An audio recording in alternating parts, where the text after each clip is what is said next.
We meet again at last. The circle is now complete. What's the world coming to? Well, you got a problem with what I did, Anthony? Oh, no. Hey, no. Fucking rat anyways. Whole family's all rats. Would have grew up to be a rat. Stupid bastard. I can't fucking believe it. Gee, I'm real sorry your mom blew up, Ricky. Now you're gonna dig the fucking thing. You're gonna dig the hole. You're gonna do it. I got no fucking line. You're gonna do it. Yes, I'll take the fucking hole. I don't give a fuck. I realized that what was living behind that boy's eyes was pure and simply evil.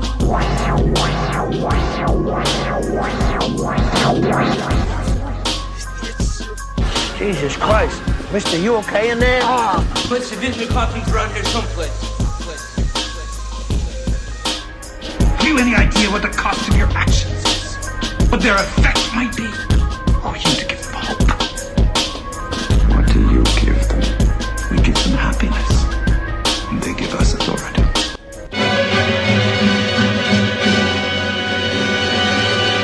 Groovy. What's going on, friends? Logan Myerz and Harry Hill here for Cinephellas Podcast, episode 42. How you doing today, Harry? Well, I was outside mowing. I'm a little hot, but the AC's kicked on. I got myself a cold drink, and I'm here ready to do the podcast. Cool. Just sitting in your skivvies. Right. Cheetos in one hand. Yeah. I'm just rubbing the Cheetos fingers on my belly. Just chilling. You got done mowing the grass. It's a beautiful, gloomy day here in Lake in the Hills, Illinois. It's like a Pacific Northwest day. It's been raining since like 6 a.m. this morning when I woke up.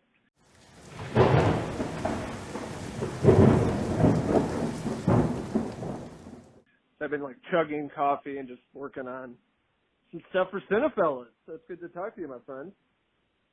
Good to talk to you too, man. Another podcast. We've been doing this every week. I've been recording them on Tuesdays. Been having a blast talking about movies and TV shows, everything in the entertainment business.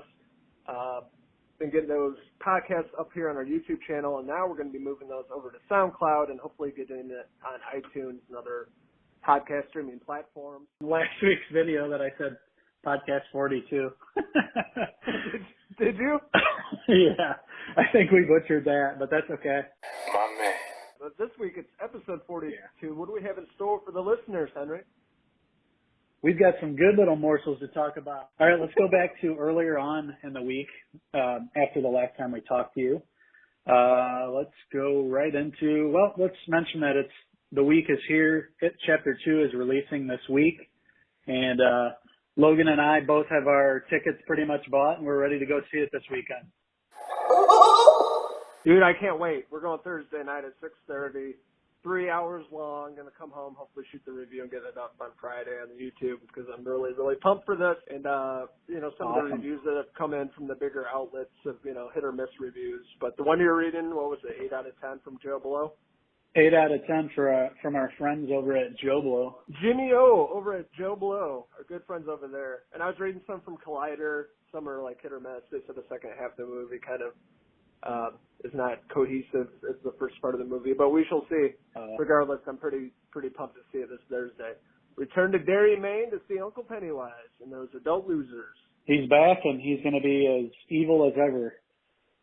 I can't wait to see it. I've been waiting ever since I finished the book on Audible, so I know what's coming in the second half and what scenes that I want to see in the movie. So definitely looking forward to it. I am going on Sunday, so this weekend I'm going to have to shut down the old news sites for a while and try not to run into any spoilers. Steer clear of the interwebs, and then next Tuesday, we'll talk about our thoughts on the film, kind of, what we liked about it, what we didn't like about it, and basically our reactions.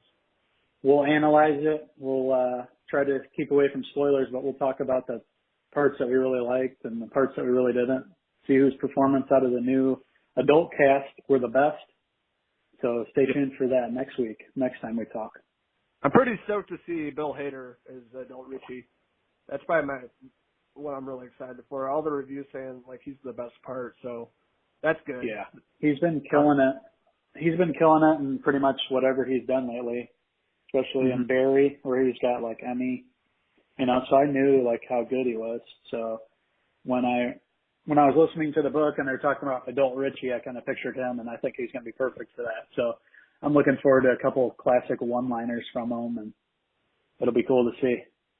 See, all the clips from the trailer and stuff, I don't see any comedy. It looks like straight up terror from Bill Hader, so I'm interested to see his take on the adult version of Richie. You know he's going to be funny, but like how funny exactly? He's probably going to be straight up serious for most of the movie. Yeah, he's been in some traumatic experiences with the whole thing, so his character is older, but is still carrying all that baggage from what happened 27 years ago. You know, he's not like he forgot.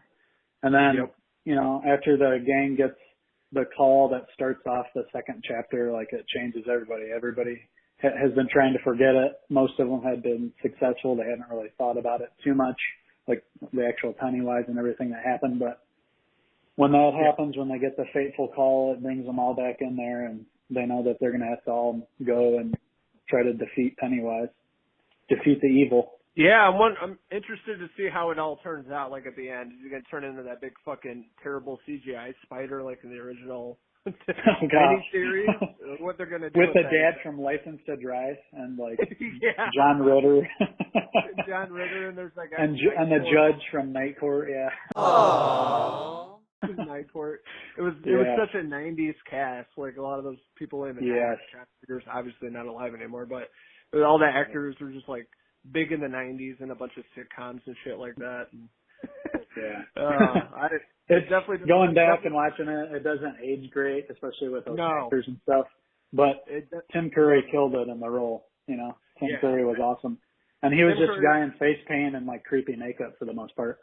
Yeah, and just his delivery was the best. He was the best part of the movie, and rewatching it last Halloween, it definitely doesn't hold up because it took me a while to finish it because I couldn't get into it. There were cool parts, but as a whole, it wasn't that great. What I'm interested in is seeing Andy Bean. He plays Stan, and obviously Stan dies, and you know the phone call, everybody comes back to Derry. So I'm interested to see how long he's in the movie for. Yeah, exactly. Maybe a few minutes, because I really maybe just for that scene where from the book that I can remember. But I don't know. We'll see, because I think Andy Muschietti said that it was going to be a little different from the book, so it might not play out just the same. Yeah, and just watching the trailers and promos, I don't remember seeing Andy Bean in much, like the Stan character. You know what I mean? Right. I haven't either, so yeah, maybe it'll be just like the book. He's just going to have the scene. Maybe he'll come back in like flashbacks and stuff. Yeah, there's supposed to be a lot, even with the younger cast too in this movie. So we'll be seeing a bunch of all the Losers Club from both timelines, because there's a lot of flashbacks when they're thinking about what happened. I love the young losers from the first film. I thought they were a great cast of kids, and they're fucking hilarious. So good chemistry, all the special effects. I'm looking forward to how Pennywise is going to have to hopefully be scarier, because, I mean, obviously everybody's going to be grown up. The same thing, don't scare adults, obviously, but I'm sure he's going to play into the whole psychology aspect and, really torture him. So that'd be pretty cool to see how Bill Skarsgård plays that, and how he's going to try to get scarier in the next one. It's going to be cool if they kind of throw in the origin story of Pennywise, too, from the trailer. I saw, like, you know, back in the 20s when he was younger, and, like, how he kind of transforms into the dancing clown. That old lady's apartment, when Jessica Chastain sees the picture on the wall, it's like, it looks basically like little Pennywise and then like his dad, like, back in like the 20s in the circus days or something. So, you're right. We're definitely going to be getting some more information on basically what the evil is with Pennywise and with it, because in the book, it can change into things. So Pennywise is just one iteration of it. It's also been other things. It's an ancient evil in the center of it. So. Right, it's a shapeshifter that changes into different things. Yeah, I'm interested because I haven't read the book in fucking forever, since I was a kid, and I haven't listened to the audiobook either, so I forgot a lot of the source material, what happens. So we'll see how they kind of do that in the new movie. Coming out this Thursday, September 6th. So there was also some news this week about another project that both Logan and I are really looking forward to coming out this year finally. Of course, I'm talking about Martin Scorsese's latest, hopefully masterpiece of his gangster films. bringing back Robert De Niro, Joe Pesci, bringing in Al Pacino, and so many other great actors and actresses. I'm talking about The Irishman. The news is that it clocks in at a whopping 3.5 hours. Dear God. Yeah. So basically, the book is going to play out on screen. It's going to follow Frank Sheeran, the Irishman, played by Robert De Niro. It's going to follow him from the time he was in his teenage years, I believe, all the way up until he's an old man. And this guy's legendary. What happened? The whole Jimmy Hoffa disappearance is tied in with him. That's going to be cool to see because I've read the book, so I kind of know what's going to happen. But just seeing De Niro and Pesci and Pacino together on screen, damn. It's going to be awesome. I can't wait. And Scorsese wants to, he knows that he had to have all those older actors come back in, Harvey Keitel, Pesci, De Niro, they're all old. So, I heard Joe Pesci was a little reluctant to come back. So he had to tell, convince them and tell them that this was a role that he should come back for. So yeah, it's going to be a whopping 3.5 hours. It's going to be in select theaters, only a few, on November 1st, and then it's going to premiere on Netflix, I believe, the day before Thanksgiving, November 27th. God damn, I'm so excited for this. The actor's back, and especially bringing Pesci back into acting, because he's been retired since the 90s, right? Yeah, he hasn't been in anything for a while. 3.5 hours, Jesus Christ, yeah. A long-ass movie. Make sure you go to the bathroom before you go to see this, because it's a long movie to sit in. I'm like, I thought Endgame was long. Jesus, this is it's longer. You know what I mean? I believe it's his longest film, feature film anyway. He might have done a documentary that was longer, but this is his longest, original film. Yeah, and Scorsese flicks are always really fucking long, 3 hours, and that's okay. Like Goodfellas, Casino. They're long. There's so much, there's so much material there. He doesn't skimp you out at all. He goes through. He wants to tell you his story. So it's going to expand the runtime a little bit. That's all right. As a viewer, you're getting, it's like reading a great book. You get your money's worth. You're seeing something that's, done by a person that is a master of what he does, filmmaking. So yeah, and making pictures. I can't wait. And making pictures. And on the poster it says The Irishman, a Martin Scorsese picture. I was thinking here because we're going to be on vacation November 1st. I'll see if we can try to fucking see it in the theater when we're on vacation somewhere. Because I would love to see that in a big screen. I don't know if I could wait till November 27th for it to hit Netflix. Yeah, I hear you. I think I read an article though that it's not even with the whole Netflix thing. Theater chains were reluctant to sign on, so it's not going to be at AMC. It's going to be really limited. Theaters engagements. It's not going to be at your Cineplexes or anything, from what I read. Yeah, it's probably going to play at the Music Box in Chicago on the north side, where they play indie flicks and stuff like that. Yeah, it's not going to be playing at the bigger chains. But it doesn't matter. No. I'll see if there's a way we can, find it and get tickets for that. That would be awesome to see that on the big screen for sure. But even if not, then at least if you have to go piss or something or get something to eat, you can pause it. You don't have to miss anything. We're in for maybe Scorsese's magnum opus hitting cinemas in November. Some other news that came out this week since the last time we talked to you. Have you guys checked out The Haunting of Hill House yet on Netflix? I know Logan has seen the whole series, and I have seen the first 2 episodes now, and I'm sold. Mike Flanagan directs the series on Netflix, and it's really well done. It reminds, seeing the trailer for Dr. Sleep, it had that same style that he uses on this Haunting of Hill House show. So it just looks great on screen. He gets a lot of good work by his actors. So the sequel, season 2 of Haunting of Hill House is going to be called The Haunting of Bly Manor. It's a separate story. And we had word this week that a key actor from the first season, Henry Thomas, is returning to the role. Of course, Henry Thomas as the little boy from E.T.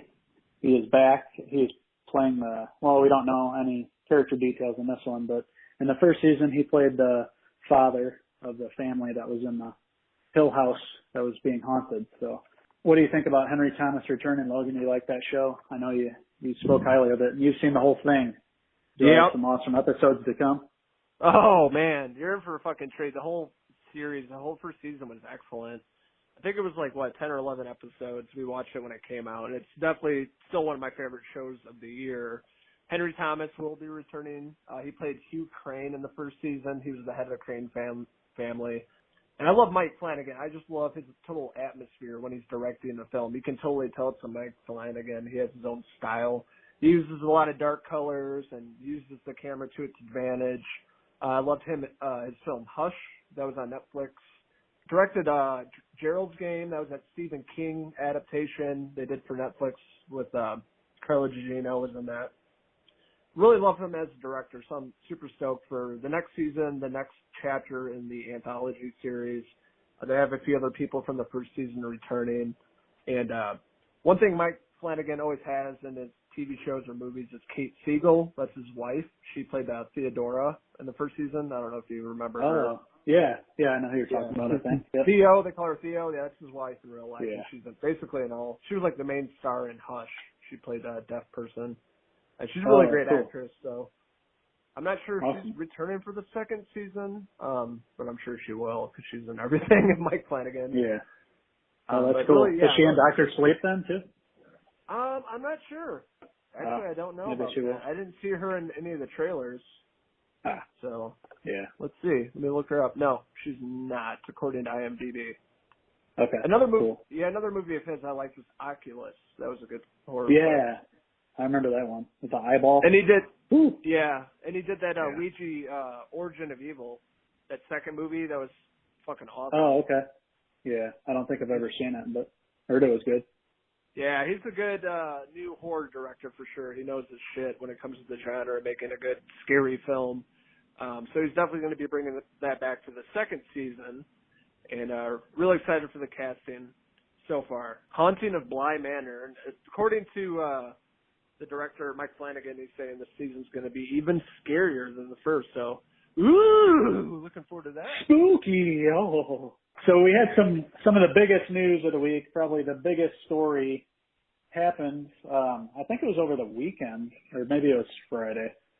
But the Joker made its premiere at the Venice Film Festival, and the buzz from the people, everybody that saw it, is saying that it's a pretty great movie on its own. It doesn't feel like any other comic book, and that the cinematography and Joaquin Phoenix's performance, some really good first reactions to Joker from Todd Phillips with Joaquin Phoenix in the role of Arthur Fleck, like a struggling comedian. He's kind of, he's always getting shit on. It's unfair, like what's happening to him, and he like slowly like drives himself crazy basically. So Joaquin Phoenix starves himself basically and like just goes mad like slowly throughout the film, it sounds like. It's been compared to Taxi Driver. And the King of Comedy. Right. With, De Niro was in that, of course, and he kind of plays like a host in this, which is similar to the King of Comedy. So, yeah, man, I have to say I was, I knew I was probably going to go see it anyway, but now I'm like pretty excited for it actually. Like, I believe that Joaquin could kill it. He goes all in. So I'm happy to hear that it's got a good first word and that his performance is just supposed to be awesome. So all the buzz going around this movie from the people that saw it at the Venice Film Festival are saying, it's definitely going to be a contender come Oscar season from the film alone, and then the directing, and then obviously Joaquin Phoenix portraying the Joker. I guess his performance is just amazing and eerie and demented, and just like he goes to super dark places that we saw Heath Ledger go to, but it's going to be a totally different take on the character, like you were saying, something we haven't seen before. Kind of the way I was looking at it, maybe like Logan in the Marvel universe, right. How that was like completely different, an older version of him, and then comes the Joker movie with Joaquin, set back in the day, different tone to it, and kind of see the origin story, how he becomes the Joker. It's going to be really interesting, and I've got really high hopes now reading the early reactions to this film. I was a bit worried because there's so many overdone superhero movies, especially DC, they kind of fuck them all up. But But just from the reviews alone and the early reactions, I'm super excited for this. That comes out October 4th in theaters, Joker. Damn, a month away, huh? Just a month, yep. We're a mere month away from that, so it's going to be exciting. I can't believe that. There's going to be so many good movies coming out in the next few months. I mean, this is the beginning of fall, essentially. It's September. So we're going to start getting all the new TV shows and movies. And it's going to be a good time at the local cinema. It's always a good time. The fall season's always the best as far as when good movies and good TV line up, and there's a lot to keep track of and keep on top of and watch every week. But it's awesome because you can always count on you're going to get to see something really good. Mostly on like a Sunday night when things premiere or whenever you watch it. So, yeah, a lot of good things to look forward to for sure. Yeah, with you saying that it's coming out beginning of October, I guess the next topic we can talk about is Castle Rock on Hulu. Season 2 will be released on October 23rd, and this season they're going to center on Annie Wilkes from Stephen King's novel Misery, which I absolutely love. I watched that last Halloween. Yeah. That's a movie that still holds up. up. Isn't Lizzie Kaplan playing Annie Wilkes in this season? Yeah, Lizzie Kaplan. She's great. Cool. So I'm really looking forward to it. It's going to be cool. It's going to be different than last season, so I'm excited to see what they do differently. Yeah, and last season I was on the fence about it. A few of the episodes made no fucking sense, and they could have went this way, but then they went the other. And yeah, I didn't really love it. I liked it. So hopefully they fix some issues they had with the first season, kind of with the writing, some of the direction. Hopefully they'll fix that and make a better season come October. But I'm really stoked for them, for Lizzie Kaplan's take on Annie Wilkes, played by Kathy Bates. That role was really good back in the day. I think it was like 1990 when that movie came out. James Caan played the writer that got stranded in there with Kathy Bates.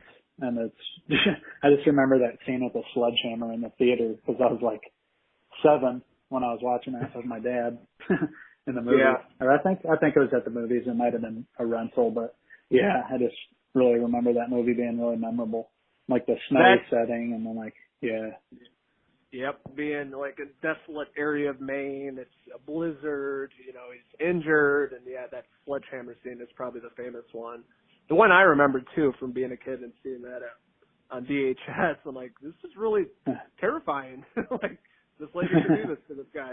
Like Annie Wilkes was really badass in that movie and villain, and she played that character really well. So it's gonna be cool seeing like a younger version of Annie Wilkes and where she's at in her life. And Lizzie Kaplan will be able to play that role for sure. I've seen her in several different roles, and she kills it pretty much every time. The last thing I think I saw her in on a regular basis, which I never finished all the seasons, but Masters of Sex, which was on Showtime. She was really good in that role. I'm sure she was, sport. Yeah.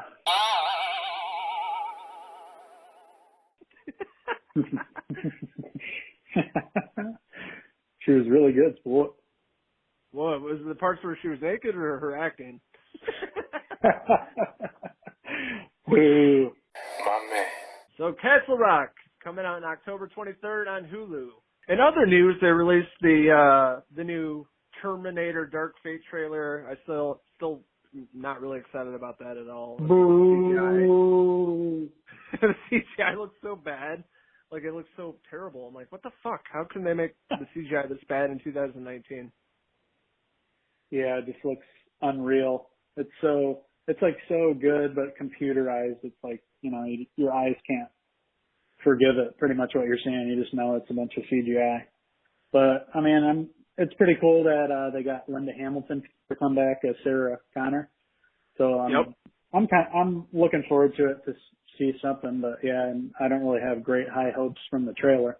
That's for sure. I didn't really see anything that was, I was like, awesome. This reminds me of part 1 and 2, so we'll see. Mackenzie Davis is in it from *Halt and Catch Fire*. She looks like she plays like a kind of half human, half Terminator almost. Yeah, that's what it looks like from the trailer, Linda Hamilton. She's like, I've never seen one of you before, or something like that. Yeah. And I don't know. Yeah, I like her as an actress. She was good in Blade Runner 2049. Like you said, *Halt and Catch Fire*. She's a good actress. I'm not really worried about her character. It's just more or less the the overall CGI and the action scenes look pretty shitty. May see how the reviews are. Early reactions to that. I may go see it. I may not. Haven't decided yet. Yeah. It's not one that I'm going to be running out and buying tickets early for. That's for sure. Definitely not. And that's sad because, you know, them bringing back Linda Hamilton, Arnold Schwarzenegger. They had really high hopes, and the few trailers has just been very lackluster for me. It's just the Terminator franchise is based on the first and second movies, and it's a James Cameron. I mean, if you're not going to have James Cameron back directing it, you're not going to get the same level, you know. It was on another level, you know. So it was the CGI he used back in the day was cool. Yeah, he had better CGI use back then, from what I remember. So yeah, seriously. I need to revisit that. I got it on a 4K for Christmas. I still haven't watched it. I need to watch it again. T2. T2. Man, classic. Talk about a big summer blockbuster back in the day. I know. See that theater. That was cool. I remember it was just like blew up.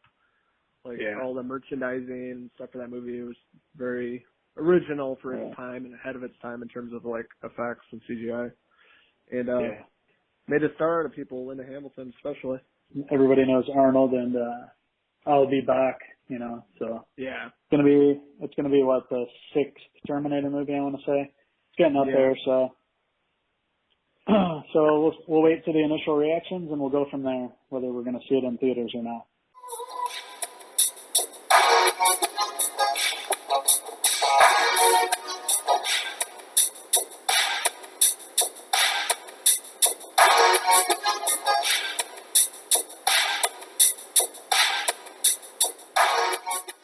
Well, we got some news this week that Andy Muschietti, the director of It and It Chapter 2 and several other horror films that he did back in the day, is signed on to direct The Flash.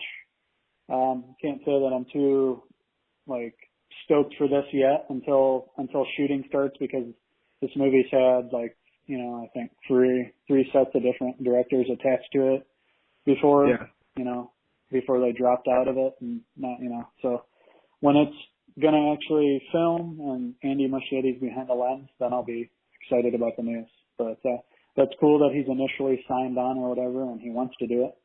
We'll see if it actually happens. I'll be shooting the new Flash movie with Ezra Miller. Andy, hey. And I can't wait to shoot that picture after It Chapter 2 hits rhythm, and I have to do it that, and Ezra Miller be a sexy panther.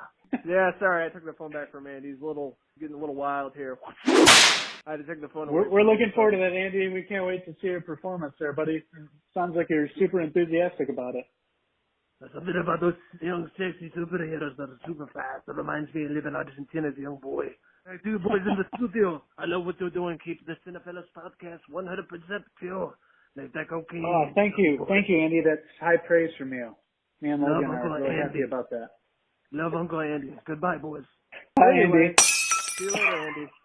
So yeah, we'll see if he actually gets anything done with the film. He's signed on, but once we start getting, like you're saying, set pics and something from them filming the movie, I'll be excited. For now, not really caring too much, because who knows if they'll end up actually making the film. Yeah, I know. I have a feeling they're gonna wait to see the box office returns from Joker, even though it's not supposed to tie into the newer universe or anything. It's supposed to be standalone, but it's still a DC film. They'll find out, how much they're gonna have to put behind the film and whether it's gonna be worth it. So. But Ezra Miller is still attached to play the Flash. So, Andy Muschietti and Ezra Miller, that would be some good talent. So hopefully we see it come to fruition. Some other news this week about one of our favorite franchises. Some more Halloween Kills news has come out. Lindsay Wallace, you'll remember her as a little girl that Jamie Lee Curtis's character babysitted in the first movie, is going to reprise her role as Lindsay Wallace in Halloween Kills. She's back here all this time, and I saw a picture of her posted next to the story last week, and I thought she looked a little familiar, and then come to find out, I was talking to you a couple of days ago, and you told me that she was on the Beverly Hills Housewives. Yeah, Real Housewives. I think it's Beverly Hills. Yeah, she's like what do you call it, reality star. I wouldn't really consider that acting, but she's just being herself, and a lot of people hate her because she's like a pretentious bitch. But I haven't seen it, but supposedly she's like a big star in reality TV, and she has a ton of followers on Twitter, like over 1 million. And she retweeted our tweet about her being cast as Lindsay Wallace returning to the Halloween franchise, and she retweeted it, and we got a bunch of people liking that tweet and commenting to her, and people being dicks. It was funny. So thank you, Kyle Richards. Thank you for retweeting Cinephellas. Can't wait to see your new performance in Halloween Kills in 2020. Yeah, joining some other stars from the little stars, and even supporting cast from the very first movie. So Kyle Richards is also supposed to be joined by the man who played Sheriff Brackett in the first film. I'm back in the role, so we'll see him as an old man. It's pretty cool. It's going to really tie into the first movie in this sequel to 2018's Halloween. And the more that they cast and the more that it's close to filming, I'm getting more excited about it. Hopefully they continue, because Michael Myers himself was really awesome in the last movie. Let's see some more killing, and let's get a better story. And I think it's a good start to bring all these people back from the past, because at least, it'll be familiar people that you already know. So it's already going to be a story worth following. And then you get Michael Myers back. So I'll have to explain how he made it out of that basement. But, yep, there's going to be some more news to come, I'm sure, on this movie. It seems like every week, as filming draws near, we're getting more news. So should start filming here shortly, because maybe next week. And I'm not even sure if they're filming it back in, North Carolina or South Carolina. I believe so, yeah, because that's where David Gordon Green, I think that's where they're based out of for their projects that they make. So yeah, I believe so. I think I heard an interview from Danny McBride talking about that they were going to be back there. So yeah, they're based on, I think they went to film school out there, and their writing partner they always work with is from that college too. So those dudes have been working together for a long time. I can't think of his name. Jody Hill. Yep, there you go. So that should be filming soon. That's really exciting. I'm not sure what they're going to do with all these characters returning from the original Halloween. Like, if they're all going to band together and figure out a way to stop Michael, or they just are there and they get, sliced and diced all quick in the movie. They just show up and Michael kills them. I don't know. It's going to be interesting how that's going to tie into the story. We'll see. Let's hope those boys write a good story this time, and let's keep the franchise going. Let's improve upon the last one. And I'm always stoked when there's, a Halloween movie is going to be out on Halloween, and next year it's going to happen. So, of course, we're going to have to go to the premiere on that one. Oh, yeah, for sure, dude. We're going to have to go check that out together. It's going to be so fucking good. I'm really excited about all the casting thus far, even with Anthony Michael Hall playing Tommy Doyle. Him and, Lindsay are back together as adults. The kids that survived the original massacre in 1978, Michael Myers, and the original Halloween. It's going to be, weird seeing how they've changed, or maybe not changed over the years. Maybe they're still traumatized and they're all fucked up, and they band together to kill Uncle Michael once and for all. Yeah, it'll be interesting to see the story that they come up with. That's one thing that they have to get right, in order to keep the franchise, keep it going, because they've already announced that they're going to make a third one. So they got to make the sequel good, and they got to get a good story. Yep, it's pretty cool that they're bringing back some old people from the cast of the original movies. And, next Halloween, Michael Myers returns. Yeah, steering away, I finished season 2 of Yellowstone. Love you, boys. Over the weekend, and really fantastic ending. Season 2 got better and better throughout the course of the 10 episodes, and watching the finale was really great. Really excited for season 3 that they're actually filming right now.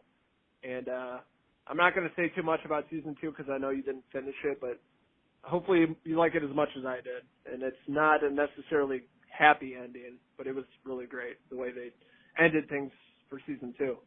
I can't wait. I need to watch the finale, and it was an interesting season. A lot went down. There were a lot of great performances. The story, kept me interested the whole time. So I'm happy to hear that season 3 is underway and that Josh Holloway is joining the cast. That's cool because we liked him from Lost, because he played Sawyer on Lost. He's going to come as looks like a love interest of some sort for Beth.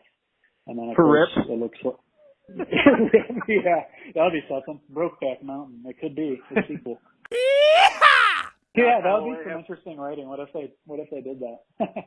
But yeah, from their little teaser that they released, it looks like it's going to be kind of like a angle between, you know, Beth and Rip, and then this new guy that's at the ranch for whatever reason. So Yellowstone season 2. Yep, season 3 will be coming out on the Paramount Network next summer, just like this past summer. It comes out every summer. So see what Josh Holloway's character does in season 3, what happens to our favorite cowboys there at the bunkhouse. Except for movie news, Edgar Wright posted a picture from his newest film last night in Soho that is going to be hitting cinemas September 2020. Just one picture he posted. It looks like scary. This is going to be a scary flick. It's supposed to be like a thriller / horror flick. Kind of looks like something out of Suspiria. It's creepy looking, and that's all we've gotten from the new film. I'm looking forward to seeing more from that. It looked like in the picture that it was Anna Taylor-Joy from the Split movie, and she was in something else. But yeah, she's a pretty good young actress. So yeah, let's see what Edgar Wright's world of horror is. You know, we've seen him, you know, do Shaun of the Dead, which had a touch of horror, and I thought he did a really great job paying respects to George Romero's zombie universe that he created, and he made his own really funny and unique zombie film, Shaun of the Dead, back in the day. So yeah, let's see Edgar Wright back last night in Soho. Let's hope to hear about what the plot's going to be about pretty soon, and I can't wait to see it because I love his films. He always does interesting films, original work. The last movie that we saw him direct was Baby Driver, and it was memorable. I need to go back and watch it again. I've actually only seen it the first time, but I remember enjoying watching the film. It had a good soundtrack and likable cast. So and all his movies are completely different. He did the Cornetto trilogy, Shaun of the Dead, Hot Fuzz, World's End, and now his new movie's gonna be a horror flick, and Baby Driver's kind of more like action flick. Yeah. So each movie directs are all completely different. I'm interested to see his take on horror, and it takes place in Soho, which is in London, an area where Edgar Wright used to live back in the day. So he wanted to make a horror flick there. But just from the cast alone, the one picture we've seen from the new film, I'm definitely excited for this, and I can't wait to, for them to drop a trailer so we can get a taste of what the movie's all about. Some news that came out today that I posted up on our Facebook and Twitter. Orion Pictures just released the first teaser poster for Gretel and Hansel, a modern horror reimagination of the classic fairy tale of Hansel and Gretel. And it's a really cool poster. It's like a triangle-shaped house in the woods. It looks very creepy. It kind of looks like The Witch, Robert Eggers' movie. But it's like obviously a house in the woods, if you guys know the fairy tale. And that's coming out January 31st next year. And that's all we got from the film is just a poster for that. But hopefully soon we'll get a trailer to see kind of the whole vibe they're going for in the film. And also today, Fox Searchlight Pictures released a new trailer for Taika Waititi's upcoming anti-Nazi film Jojo Rabbit, which is like complete anti-hate satire. It looks really funny. Right. It's like a comedic take on Hitler meeting this kid, and that movie comes out next month, October 18th. So it's going to be a funny comedy released by Fox Searchlight Pictures and Uncle Taika Waititi. Taika Waititi has an awesome name. I love just saying Taika Waititi over and over again. Taika Waititi, Taika Waititi. Some other news that I'm reading here as we're talking. It looks like Robert Pattinson has done an interview for a magazine, and he's been talking about suiting up and playing Batman. I'm not wearing hockey pads. He doesn't go into any specifics or anything. He just talks about the expectations going in, how he feels right now about it, the reaction he's seen, and that's how and how that's like changing him, and how he's going to attack this role, which is going to be really interesting. Because Robert Pattinson, he's not a super well-known actor, but everybody can remember him from the Twilight movies, and he kind of got typecasted, by people from that. But then he started doing these independent films, and they've all been pretty amazing performances by him.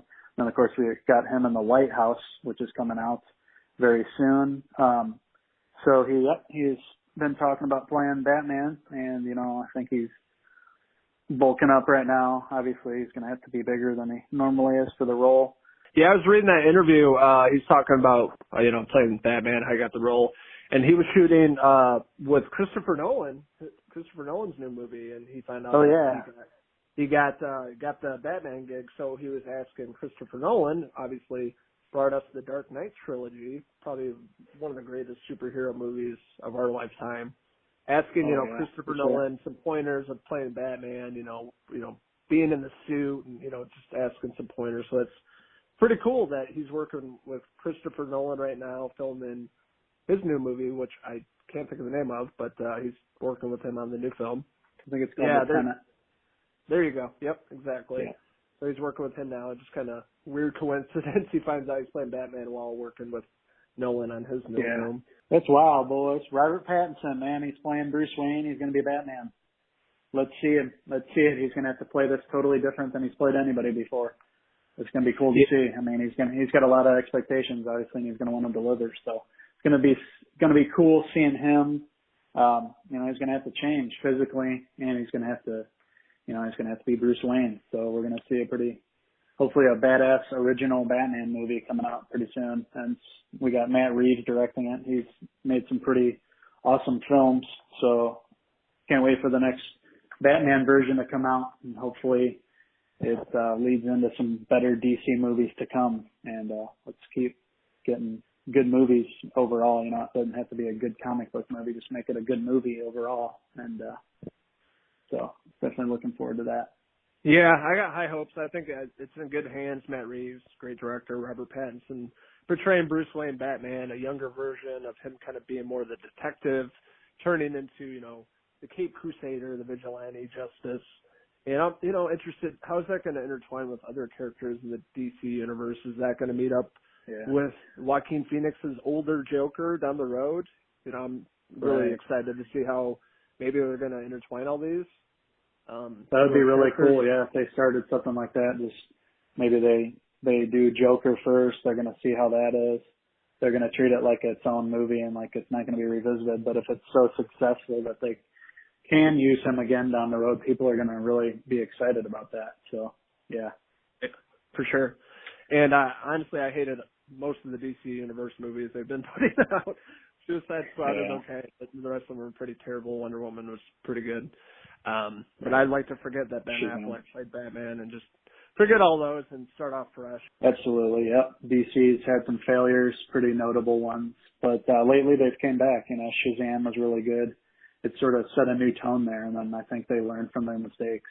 And they're not going to put out a bunch of movies just to, band a bunch of superheroes together to make a bunch of money like Marvel did. They know that they're going to have to be smart and have some good films here. They can't rely on just the talent of the cast and all that. They're going to, Yes, that's correct. And I just been watching the DC Universe streaming platform. I had like a free month of it, so I've been watching the old Batman TV show. And I've been binge watching Swamp Thing, so I can finally finish that. I only have 2 episodes left, and the whole season's been fucking kick ass. And I'm really hoping that another network picks up Swamp Thing, like Amazon or Hulu or Netflix, because I'd love to see another chapter. What they're going to do with these characters. I love the entire cast. I think Derek Myerz is phenomenal as Swamp Thing. He's so big and bulky, and DC does put out some good quality stuff. And I'm just interested to see if what's going to happen in the future of Swamp Thing, if they're going to pick that up on another network, and I really think they should. Just from the first couple episodes, which I watched, I haven't finished it yet, but I thought it was, better than a lot of things that I saw. It definitely deserves to stick around for more than one season. So, let's hope another streaming service comes around and picks it up. But if not, at least I guess we got one awesome season of the show. Right. And then hopefully maybe that'll lead into an eventual movie where these people can come back. At least Derek Myerz can come back as Swamp Thing. I'm looking forward to reviewing that because I've been really invested in the entire show.